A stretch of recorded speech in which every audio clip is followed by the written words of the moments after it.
Hello, everybody, and welcome to the NextGen Planners Podcast. My name is Dan, and I'm the head of marketing here at NextGen Planners. And today I am joined by someone who has just reminded me that I've known him for 6 years, which is a little bit weird to actually to hear from him, to be honest. I don't even know that I've been in the profession that long. But that is Tom Parkinson from Heritage Investments. How are you doing today, Tom? Yeah, I'm very well, thank you. It's been a long journey, but we're still on it together. So hopefully, here's to the next 6 years, right? Yeah, too right, mate. Too right. Like a little married couple. I like that a lot. I like that. So I thought we'd just get you on today because, I mean, first of all, how have we not had you on in all those 6 years? That's absolutely ridiculous. I think you've actually interviewed more people for NextGen than I have on things like the morning commute and all that kind of stuff. So it just made sense to get you on and just to hear how things are doing. And also, you've been doing some very interesting stuff on social media and things like TikTok and that as well in the last few months. So it's good to talk about them and see what we can get from you as well. So first of all, the question that we ask everybody is just tell us about what your day looks like. I can hear, well, I can't hear anymore, but I could hear before the little one in the background. And your wife had a lot of fun as well. But could you tell us about what a day looks like in Tom Parkinson's life and what you get up to on a daily basis? Yeah, absolutely. So when I'm not being dad, which is obviously the first and most important job in the entire world, there's nothing better than being dad to me, and that's the most important thing. From a work perspective, obviously being a chartered financial planner, my daily kind of life is about helping people transition through this exciting journey. Generally, it's kind of working in that retirement space, approaching retirement, into retirement, and then I also spend a lot of time working with older clients towards the inheritance journey. And working with their kids as well. So typical day looks like doing some reviews, doing some admin bits and pieces, filming for the TikTok, which I'm sure we're going to cover at some point, and generally speaking to new clients on a daily basis too. Yeah, that sounds good. There's a lot of things in there that I want to pick up on, which we will pick up on in the rest of this episode. But to me, that sounds, like a really, really kind of good fluid day, and it's quite different, I would imagine, to what a lot of people who perhaps aren't in the profession, I would maybe be quite surprised by what you just said there, because it doesn't really sound like what traditionally people would think that financial planners get up to on a daily basis. But what we've been trying to, I mean, there's been some stats recently, hasn't there, about the amount of young people that are in our profession, for example, and there's a lot of reasons for that, and there's a lot of kind of weird perspectives on what financial planning actually is. And I think if they were to hear what you've just said there, that might change people's opinions a little bit, which is what we're trying to do with the podcast as well. But for those people who perhaps are not financial planners yet, can you take us back to however many years ago it was when you were training to become a financial planner, and maybe even a little bit beforehand as well, how you kind of identified that you wanted to become a financial planner? What was it for you that made you want to do this? And talk us through the journey of how you actually got to where you are today as well. Yeah, so quite a bit to unpack there. So the first thing was when I didn't know, being brutally honest, I left sixth form with some reasonable grades. I could have easily gone to university and gone and done something that I didn't really know what I wanted to do. I had no plan A at that point in life. I knew I wanted to work hard, but I didn't know what at. I thought I wanted to own my own business. I had no general direction, and I fell into financial services just like a lot of people do. Nobody necessarily chooses it as a career path, but the moment I fell into it, I just jumped into this world. I was happy to know that I knew someone who knew someone, and that's how I kind of got involved with Heritage. And I was very, very, very, very fortunate that Adam Owen was close at that time with my director, Andrew, who then let me know that there was an apprenticeship on offer, or just about to be an apprenticeship. So I think, if I'm not mistaken, I was the very first financial advisor apprentice in the UK. There was other people on that journey that joined afterwards, but I think I was the very first. So I was very fortunate that there was some funding there from the government to support this journey. And then I just went on to become a financial planner. I had no idea at the end of the day that I was going to be any good at it. So I was very, very fortunate to have an employer that sponsored that and kind of saw the characteristics in me and saw the personality and the desire to work hard. And obviously there's a lot of studying, a lot of hard work that goes on at that point, and lots of soft skills training, because, I was 18. I had no idea what I was doing, really. I had no idea how to talk to people with loads of money and people who, there was a lot of responsibility on my shoulders at quite a young age. And I wanted that, but it was quite tricky. So yeah, I just kind of took that on board and really enjoyed it. And now it's kind of a great profession, industry, whatever the right word is, to be a part of. And you know what, if you're a young person listening to this today, all I'd say is have a listen, go and speak to some financial advisors and see what they actually do on a day-to-day basis. It's not what you think. And I just really want more younger planners out there, because the age of the advisors is still going up. It's not going down, which is quite terrifying, really. Yeah, that is. That's a really cool journey. I always forget that actually you were that you have that kind of tagline of being the first person to be an apprentice in financial planning. That's quite cool. But you mentioned something else in there that you said, and this is kind of taking us maybe off track a little bit, but we'll come back to the main points in a bit. But you said soft skills, and that kind of term has got a lot of kind of negative things attached to it, because why do we call it soft skills, you know, and blah blah blah. A lot of kind of debate of what we should actually call those. We call them communication skills at NextGen, but you know, soft skills pretty much means the same thing. But that's a massive thing that you just said there, because yes, anybody can study for the exams, anybody can, you know, pass those exams with flying colors. Just because you pass those exams doesn't necessarily mean that you're going to be a good financial planner. So how did you kind of develop those, we'll call them soft skills just for the benefit of this, but how did you develop those real communication skills of being a proper financial planner and being able to have conversations with clients and get into the nitty gritty about what they actually want to do? Was it doing the job, or how did you, you know, really kind of progress those skills? Yeah, number one is the best way for me to learn personally is to just get out and do it, you know, and that's the only way you're going to learn. But ultimately, you have to learn through mistakes. So I certainly was never as sensitive as I am now to clients. And, you know, it's only by learning and developing these soft skills, communication skills, listening to experts on a regular basis and refining that I've learned that actually I've got some skills in this department. I attended loads of workshops, some of them run by Adam, some by other people as well. And that really did help. And also being in sort of a classroom setting of other people in similar circumstances. And what you noticed is actually there was people of all ages in these classrooms, virtual classrooms, whatever it was, because obviously we've had COVID in amongst it. And it's just learning how to ask the questions and realizing that this job is 90% listening. It's not about having loads of knowledge. 10% of this job is having some knowledge and deploying it in the correct way. 90% is asking questions and listening and genuinely listening, because I think that a lot of the time, and I've sat with other advisors, they're not really listening. They're listening to what the client's saying, and they're hearing numbers, they're hearing pension, they're hearing investments. They're not listening to the client say, actually, there's this really important thing, and none of the other stuff is really important. It's this thing that's really important. And that's where I think that it's just by listening and asking loads of questions that I've really refined that skill. And I'm by no means perfect, no means an expert in this department. There's far better people out there. But being parts of communities like NextGen as well really help, you know, because you see these other people, what they're doing, how they're doing it differently, and just is how can I use that? How can I borrow that skill from X person, for example? Yeah. That's good. We didn't actually pay for that plug from Tom there for the NextGen community as well, but we appreciate them nonetheless. But yeah, I think it's often what clients. What I found is it's what clients almost thought you wanted to hear. Like a lot of clients will come into those first meetings with financial planners, and they'll tell you what you think you want to hear. But one of the most powerful things that a lot of financial planners do, from what I've seen, is they kind of just then say, well, we're going to talk about that. But first of all, why? Or first of all, why are you doing this? Why are you talking about these things? Why are they actually causing you stress or anxiety or whatever it might be? And that's when you start to get to the nitty gritty of the real problems that are real challenges that are facing them. And I think that's certainly one thing I've learned from the community is the power of that question is why. And that's kind of what a lot of people in the community have said, that's been the most valuable thing for them as well. But what you mentioned before about inheritance tax is your kind of special. Well, would you say a specialist area? I spend a lot of time in the area. I think that kind of makes you a specialist unintentionally. I never set out to be the specialist or the expert in that department, but I seem to have fallen into it.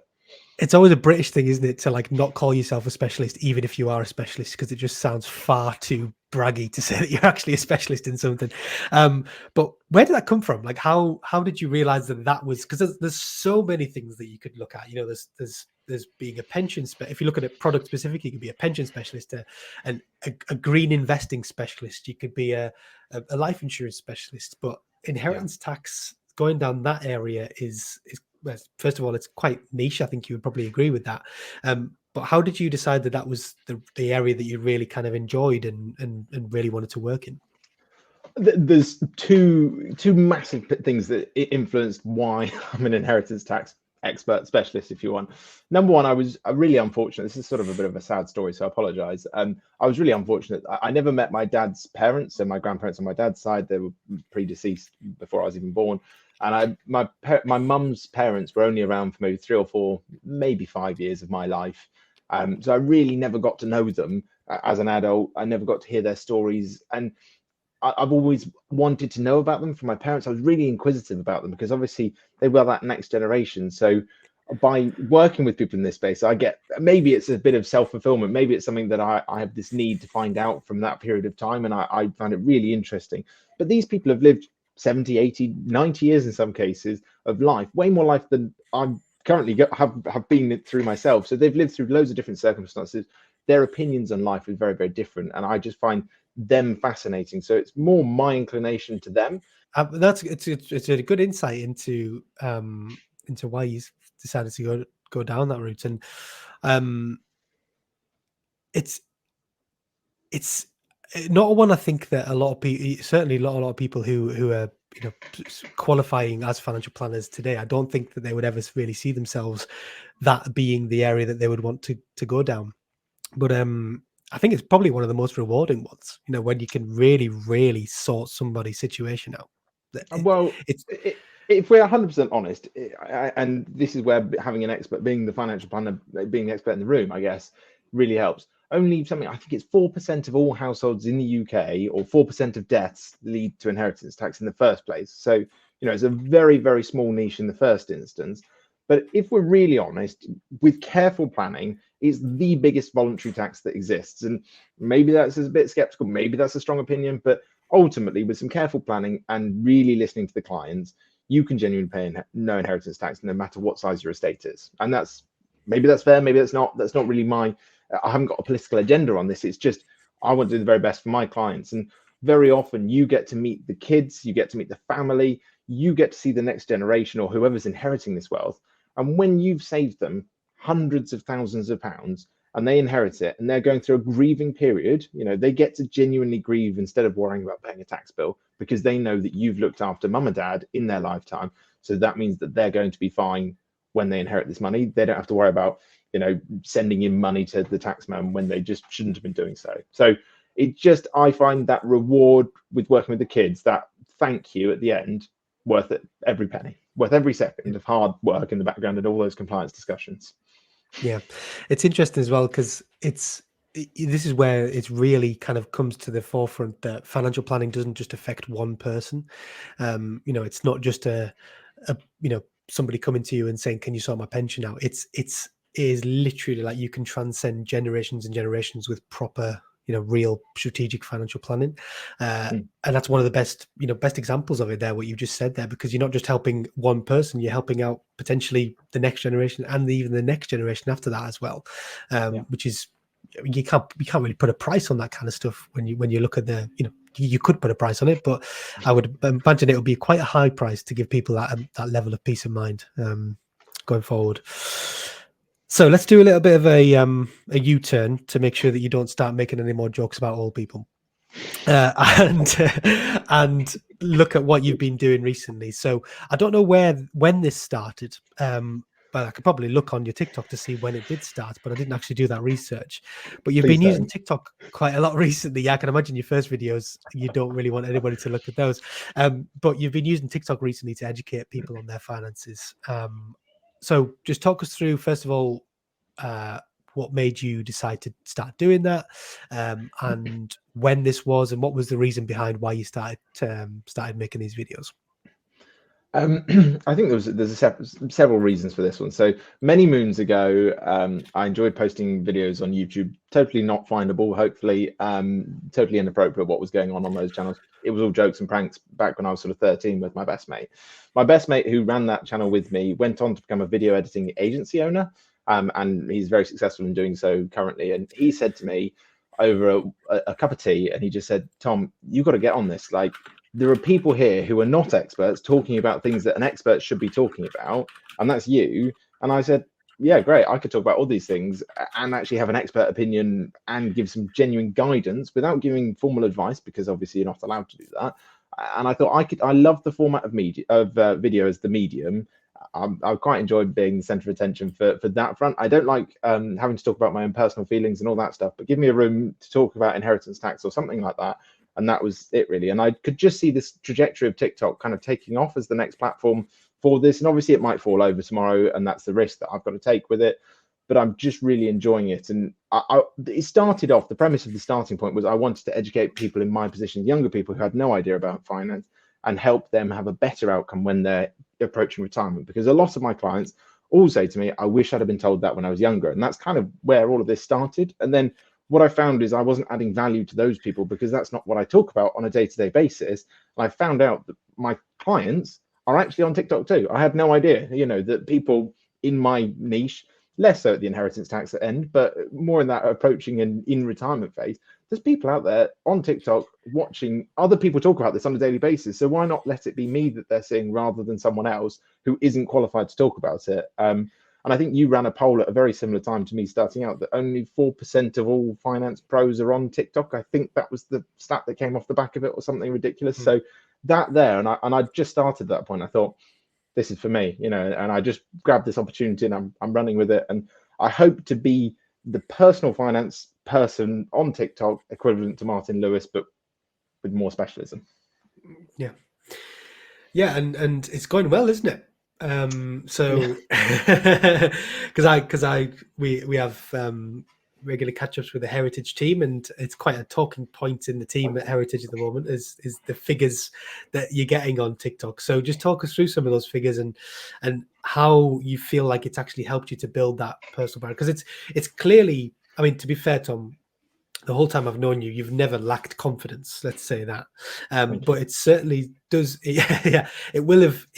I would have imagined it would have even given you even more confidence to say, first of all, I know what I'm talking about here, and I can do it until I'm blue in the face. But also, I know we say anybody can get a phone out and start recording TikToks, but it's a very different thing of creating content. So, but just take us through some of those figures and how you feel like it's helped you to build that personal brand for yourself as well. Yeah, so I mean, just before this call, I had a quick look. I look at this kind of data somewhat regularly. I don't necessarily use it as much as other people probably would and should. But over the last 2 months, I've had 2.1 million views, of which 1.8 unique viewers. So effectively, I've had 2 million sets of eyeballs watch me over the last 60 days, which is nuts. They're not watching the whole video. Let's be honest, TikTok's not a place where people watch the whole video. So we've got to understand that maybe 20% of those have shut off after 2 seconds. Like, that's the reality of TikTok. So you have to be interesting. But off the back of it, I'm offering a 20-minute free consultation to anybody. You don't have to be 50 and wealthy. You can be 20. I'm offering a free consultation for you just to have a chat, a doctor's analysis of your finance, if you will. And I'm offering that to anybody. And it's just one of those things that I think is an opportunity. And as a result of offering that service, I've probably had about 50 of those calls since February. So I'm getting at least 2 a day, I'd say. So if not more than what I've just said. So sometimes it'll be 3, sometimes it'll be 1, that kind of stuff. And off the back of that, I have generated leads for Heritage as well. So obviously I'm an employed individual. Everything I do through TikTok is mine, but I can't service a client via another business in any way, shape or form. That's against FCA rules. So Heritage, I've been fully transparent with about what I'm doing. They know the lead has to come via them, which is only going to mutually benefit both of us. So I haven't got a problem with that. And I've not put anything on my content that represents a business view. So people don't necessarily know, if you go to that I'm affiliated to Heritage in any way, shape or form. It's only when you see me via that consultation that I have to talk about it, really. Yeah, that's really cool. I mean, first of all, the 2 million views thing is just mental. You would have to, I mean, that would take years and years and years on a platform like YouTube, or a platform like even LinkedIn and stuff like that. It would take years to generate those kind of, or something very lucky at least, to generate those kind of figures. Whereas TikTok is such a quick kind of, you can grow so quickly on there.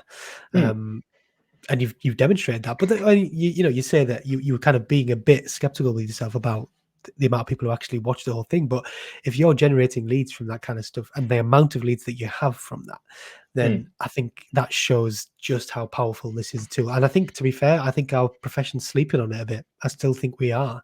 And this shouldn't just be a young person thing. This should be if you really care about creating content and creating leads for your business, there's a tool that's waiting there for you to start doing it. And it can be really dynamic. And that kind of pulls us on to the next point that I wanted to ask is how much time does it actually take you to do these things? And also, how easy is it to get started with this kind of stuff? So I sit here. This is literally the backdrop for my TikTok. I don't do anything fancy. I don't have a green screen. I don't edit it in any fancy way. It's really, really simplistic. I get my phone. I write a script on a Word document. I put my phone in here. Don't have a tripod. I just use my headphones. I sometimes put a shirt on. Sometimes I don't. So from that perspective, there's no barrier to entry. Everybody has a phone. If you're in this industry, you're watching this, you clearly have some device that could record a video on. That's the first thing. So from start to finish, the script writing, 20 minutes, half an hour if I'm struggling. And I don't write one every single day. I really try and post between 3 and 5 times a week. That's the goal. Some days I'm busy with meetings, but it just means it's absolutely not possible. I don't time block to do it every single day. I probably should do. That's on me, really. But I spend maybe 20 minutes, 30 minutes writing the script, no longer than 10 minutes to record the video, because the videos are usually in the region of 5 minutes. So I've kind of really refined that to not too many cock-ups. I know that's hard to believe with me, because as soon as I go ad lib, I'm really in trouble, evidently there. Sorry, Dan. And then the editing side of things, I just use a free app called CapCut. You could do it on your phone, so I don't then import it to a computer and edit it in Premiere Pro or anything exciting, which is what my mate keeps telling me that I need to do, who's the video editing agency owner, and I probably should be using him, but because that's a cost that I didn't know I wanted to pay for at that stage, I just thought I'll give it a go. Let's see if this is any good. And ultimately, I will use the same videos that I've currently recorded and then upload them again to YouTube in the fullness of time, and I'll do the same on Instagram, just to diversify platforms, so that if TikTok does disappear, and obviously there's some rumors about it disappearing in the US, I've still got that content. It's still doing the same things, whether it's on YouTube or TikTok, it doesn't really matter. Yeah, so and then the upload process, 10 minutes max. So we're talking start to finish, an hour. And then the only other thing I would say is I probably then spend about an hour a day across the whole 24-hour period, where I will review comments and try to reply to as many as possible. Some videos do very well, and it's hard to reply to every single comment. But if a video is done averagely well, I will try and reply to most comments. Yeah, I think that's probably one of the first hurdles for most people is the time it takes to do them. And there's another one which I'll talk about in a second, which kind of comes off the back of what you've just said there. But first of all, I want to talk about like why a lot of people struggle with this is that they think it needs to be, and something you've identified really well in that answer is just that it doesn't need to be this thing where it needs to be like, we always say done is better than perfect. And this is the thing that I see so often is people want these things to be like the best polished quality, otherwise they won't do it. But the thing is that you can have the best quality stuff. That doesn't necessarily mean that you're going to get loads of people engaging with it or viewing it or coming to events and stuff like that. I've seen loads of people where they've got amazing, amazingly high quality videos and all that kind of stuff, and they get absolutely no one viewing this content. And that is, in my opinion, that's completely pointless to do it, because there's just no point unless anybody's going to engage with this stuff. There is no point in doing it. So the aim should, in this case, should be like a kind of balance between high quality and engaging. And you have kind of got that balance perfect in that it is high quality content. Yes, like you've probably admitted, you could do some more stuff with the post-production, like editing and all that kind of stuff. But ultimately, that's not something that you should give up in replacement of the amount of engagement that you're going to get by being lean and nimble and quick, and you can get this stuff out there really easily. The second thing that a lot of people perhaps kind of putting a lot of people off is the response that they'll get from these videos. So it's quite, and I know this, it's quite a big thing to put yourself out there on the public domain. It is, and it's something that you've got to get over. But also negative comments as well. I'd imagine that you've probably had a few, maybe. I mean, even just a few thousand, I think you mean, Dan. Yeah. Basic sampling would suggest that you're going to have at least a small percentage of people who are viewing these videos are just going to either be dicks or skeptical or whatever it might be. How do you deal with those kind of ones in terms of like, do you reply to them? Do you just ignore them? How does it affect your confidence and all that kind of stuff? How do you get over those kind of comments? Do you know what? All I think is, and this is very, very shallow for me, is that if they've taken the time to write this comment, it's really good for your engagement on the video. So it means it's going to see more people, reach more people than it would have done if they hadn't written the comment. So you've got to be grateful they've done that, because that helps the algorithm, especially on TikTok. Brutally honest, I will reply to the ones where I disagree. I will try to put my point across. It is difficult in TikTok because you are limited to the number of characters that you've got to reply. So sometimes you have to be very careful with what you respond. Sometimes I will genuinely just not respond.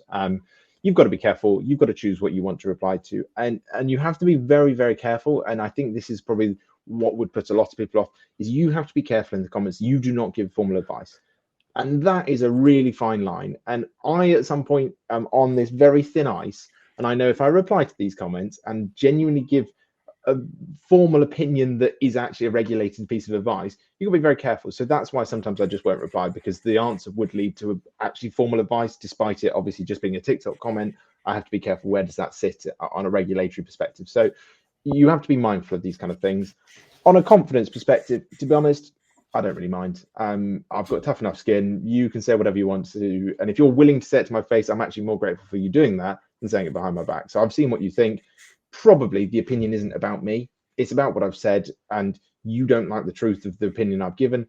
Some of the stuff is, you know, here's like the facts about products, here's the facts about ISAs and pensions and stuff, and that's quite boring. Some of it is an opinion, genuinely a professional opinion, but my opinion, and I'll always say that it's an opinion, and people will disagree. I have quite strong opinions about property. A lot of financial advisors do, and I've spoken about that, but a lot of people on TikTok think it's the best way to make money, so they're always going to challenge on that. So when I'm putting a bit of content out there that's likely to provoke, you have to be aware that there's going to be thousands of people who have a different opinion to you, and you have to be okay with that. And if you're not okay with it, don't post the video. That would be my simple piece of advice, really. Don't put anything controversial out there if you're not willing for a controversial response.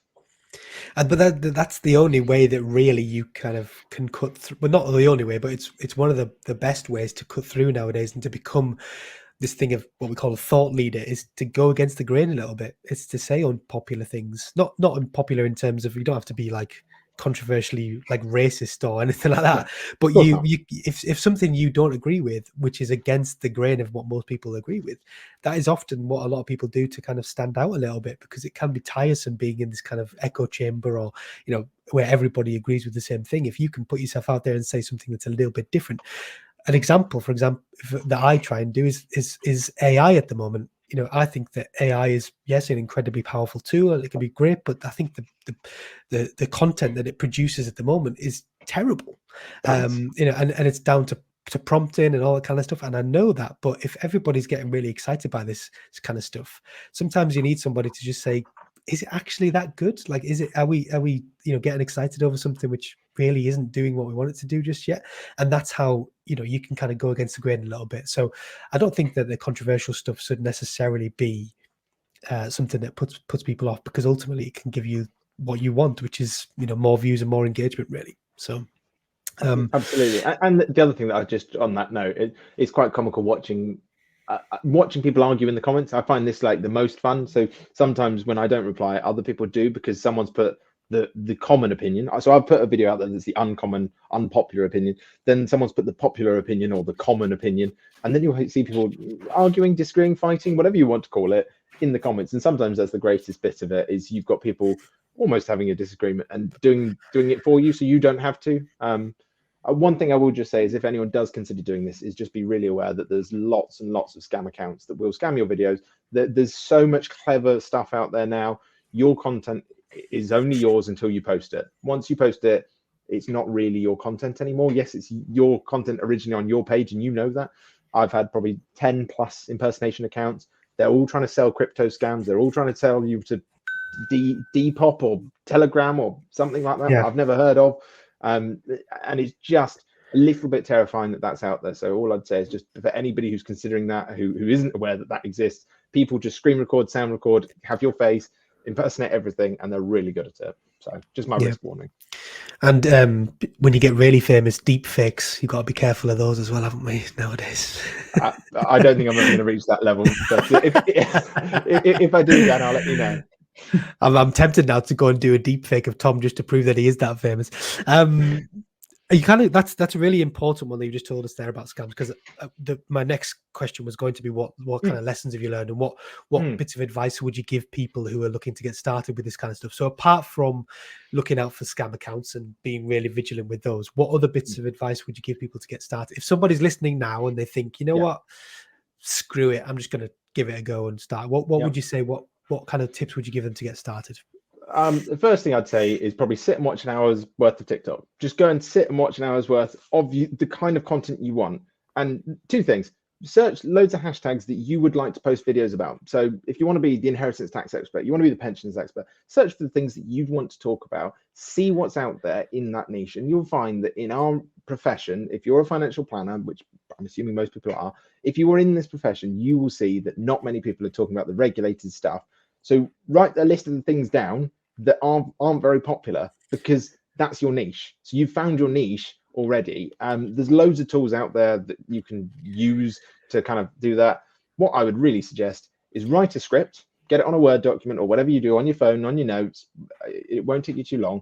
Write an idea, just a video idea, and let it sit. You don't have to write the whole script if you can't think of it. Just think, I want to talk about the state pension. I want to talk about retirement, just generally. And think what you would like to see a video on to your audience. Imagine you were your own audience. What would you want to see that video? What expertise would you tell that person? And the best piece of advice I can say is, imagine it's your best mate. Imagine you're in the pub with your best mate, or wherever you sit with your mate.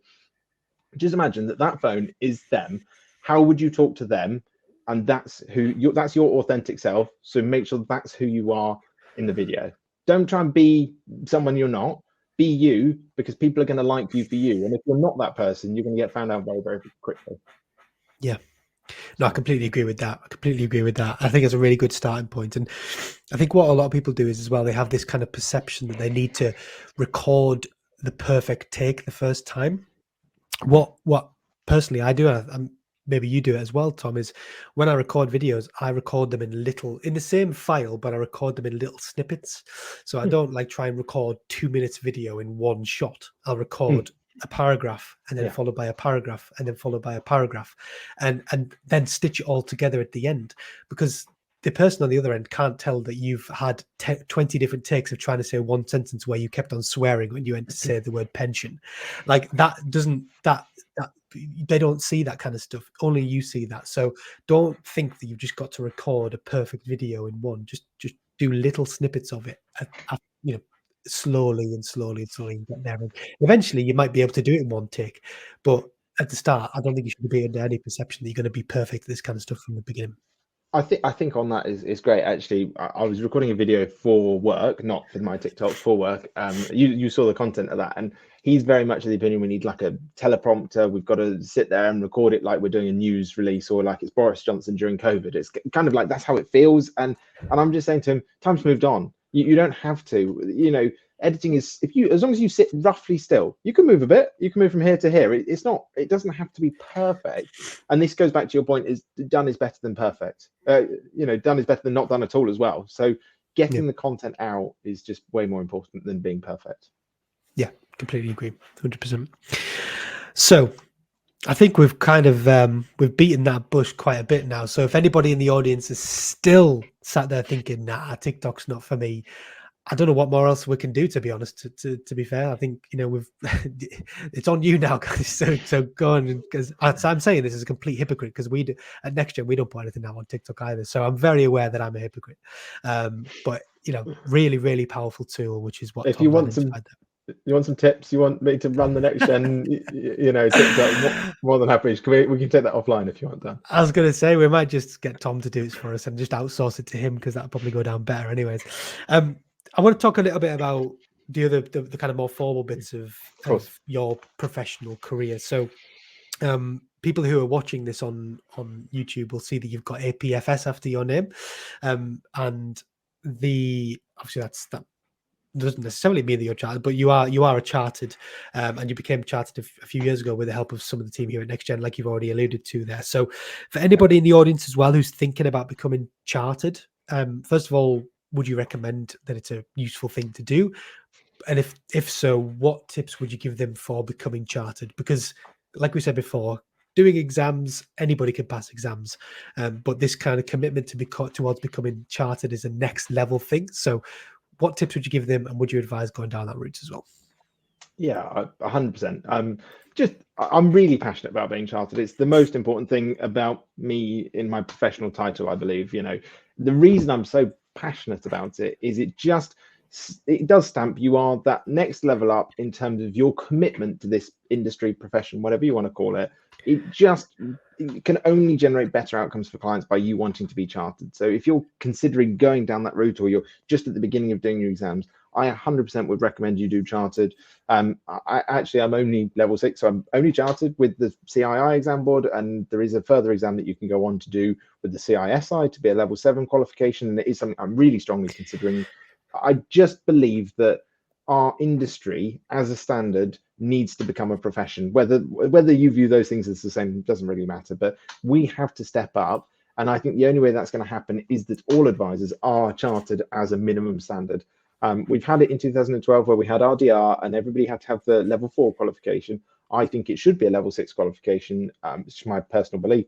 So if you're considering doing your exams and you're going through them now, it's never going to be easier to do them than now.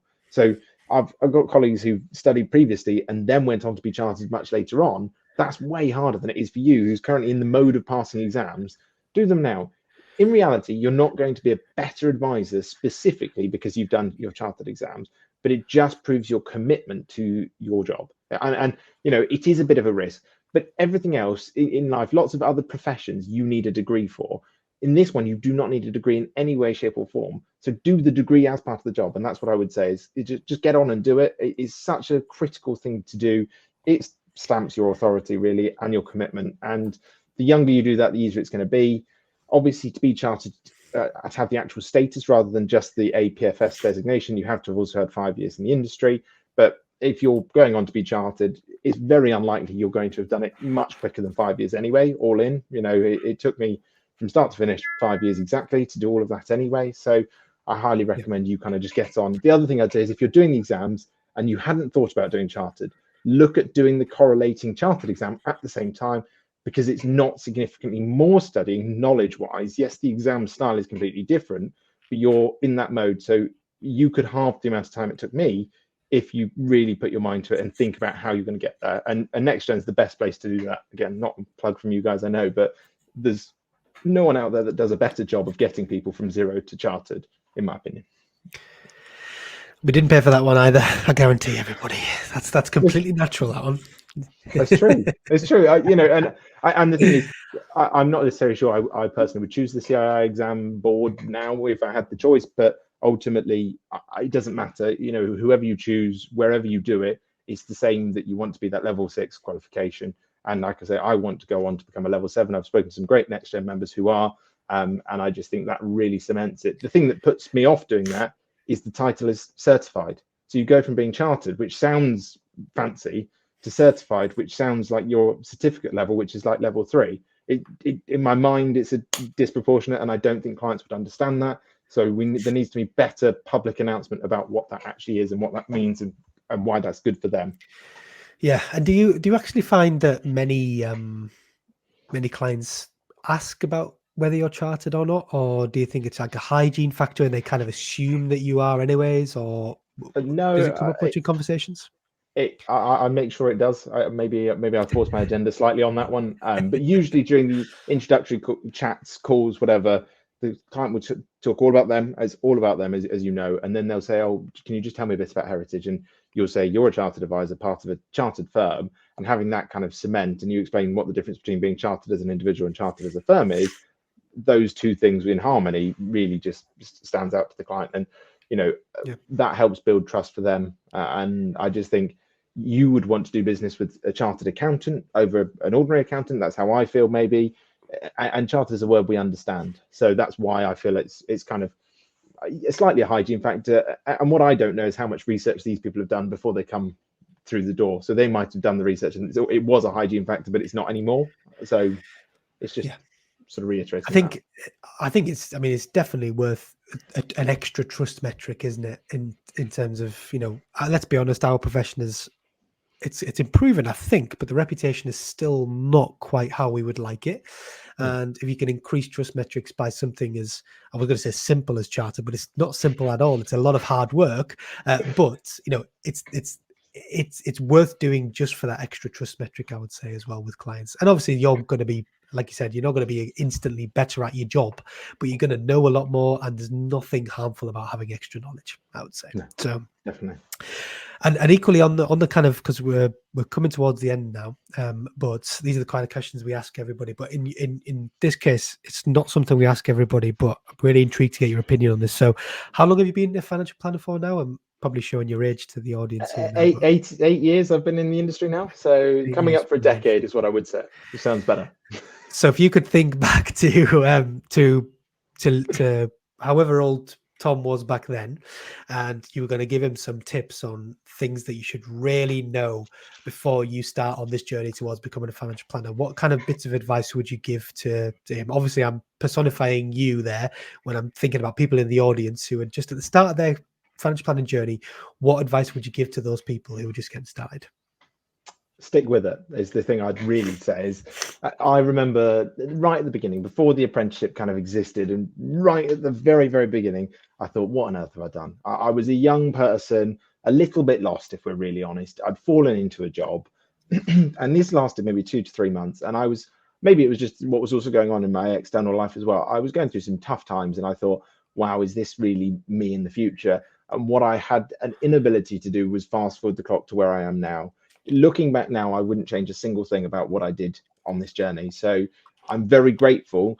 I just stuck with it. And that's all I could say is, if you're in this industry and you think it could be remotely for you, you've enjoyed seeing client outcomes, you've enjoyed seeing the difference you can make, stick with it, because it's an amazing place to be. We're full of great people. The community is fantastic. There are so many people who want good things for our clients. Yes, unfortunately, there are some bad ones out there, and that's why we still have bad reputation across the board. But there is some great outcomes for clients, and by us all working together, we get a better profession. And that's really it. Is the younger you are, the more committed you are from this point in time, the better the trajectory is for your career. So stick with it and work really hard and listen again. Yeah, that's good. I like that. And it's not what I expected, to be honest, but it's a good tip. It really, really is. And I think if I could have heard that when I was coming in, 7 years ago, I think that probably would have given me a bit of a kick up the bum as well. So yeah, it's a good one. And if this is a question we ask everybody, and I love the answers that it gives. If we were to think in 10 years, so in the next decade, if you were to think forward of what financial planning would look like in 10 years' time, I love this question. What do you think that's going to look like? How do you think the profession will have either progressed, or, you know, how do you think the face of it will have changed in 10 years' time? I love this question. So 4 years ago, I was fortunate enough to give a talk at NextGen at the conference, and my whole talk was on robo-advice. That was the premise. It was kind of robo-advice is going to take over. That was the title. And clearly I was being sort of sarcastic with it. I thought that the internet's going to take over. And what we now know to be robo-advice is, of course, AI. And Dan's already alluded to the fact he loves that. But on a serious note, I genuinely believe a tool like AI, whether it is AI or not, is going to help redefine the process. I don't believe it's going to change how I interact with the client. I just think it's going to mean things happen quicker. I think providers are going to speed up. I'm being optimistic here. By the use of AI and them not having to have people do what people have to do currently, and getting a tool to do that, will enable us to have things happen faster, which is only going to mean things happen quicker for clients. And we can spend more time with clients rather than spending time doing the administrative processing. So that's where I see the processing change. But I just hope that it means better outcomes for everybody, lower charges across the board. I appreciate that's profitability. I'm hoping that AI is going to help the profitability for all companies remain the same level, with costs coming down. So therefore, costs on both bases coming down is going to make a massive difference to client outcomes. some great research out there. I think Vanguard did it about what the difference between 0.5% and 1% is for clients over 30, 40 years, and it's massive. So yes, we all want to retain our charge and we want to be valuable, but actually the use of something like AI, whether it is what it currently is in its raw form or whether it's the sort of generation 10 of it, I think that's an enabler. And that was kind of what I went to 4 years ago. So we're 4 years into that journey now. It feels like in 6 years, on that 10 years, 4 years ago, we're getting closer to that kind of outcome that I would be just really happy for, and just ultimately better for the mum and dad test. How would you feel about mum and dad being on the receiving end of that advice? Yeah, it's interesting because that's kind of tech enabled advice. What you're talking about there, it's not necessarily robo advice. I don't think. No, it's still me being me. Exactly, because I was talking about this the other day with somebody. The kind of ultra optimistic people who love AI and just kind of will not stop talking about it, or you know them all the time on social media, they would probably say that AI is literally going to be giving financial advice and replace. I'm still not sure how I feel about that, because personally, I would never ever. I don't even think 10 years down the line, I don't think I'd want that. I know that none of my friends would, or maybe not none of my friends, but a very small proportion of my friends would. I certainly know that my parents wouldn't, and I certainly know that my grandparents wouldn't want that. And so it's not so much how can we replace financial planning, it's do the consumers want it, and I just don't think they do yet. I just then genuinely don't. No matter how much it costs, even if it's a massive amount cheaper, I personally just don't think they want that kind of advice. I still think I'm going to be sat down in the office or via the format of Zoom and Teams and all of that good stuff and having a conversation with clients. I still think that's going to be the case. I really don't think anything's going to change on that front. And if it does, I'm worried for the client. And that's the reality. If the tech is driving everything, who's in control of the tech? And is it genuinely giving a good outcome for these clients? And I would be concerned the answer is no to that. Yeah, quite. We're going to have loads of comments now from all those AI bros who are telling us that we're wrong and all that kind of stuff. But never mind. This is the thing to be controversial. Public domain, isn't it? We've learned some lessons from this. It's just to reply to the ones that you disagree with. So we'll definitely do that. Well, Tom, I've taken up enough of your time today. Certainly when you've got your wife and your young child in the background wanting to have some of your time, and I feel bad for taking up all that time already. So but just one final thing, if people want to connect with you, explore your content and generally just have a chat with you, where can they find you? Best place, follow me on TikTok, which is Tom Talks Finance. It's the same on Instagram and YouTube, but if you really want to connect, it's probably best place to do is on TikTok. Drop me a DM. I don't reply to everybody because there are loads, but if you want some advice, book in a 20-minute consultation, whether that's to start TikTok or you want some help with that, you can book in the same consultation. It's not a problem. Just pop it in the comments if that's what you want. Good stuff. And I would imagine we can find you on LinkedIn and all that kind of stuff as usual. And you can check out the website, Heritage Investments as well. And I'm somewhere on there. So whatever you want, you'll find me somewhere. What I will say is give that a couple of months and just wait to see what we do with it, because we are actually upgrading that website at the moment as well, aren't we? So good stuff. Well, it's been a pleasure chatting with you, Tom. Thank you so much for your time, mate. And I'm sure we'll catch up very soon. Thanks, Tom.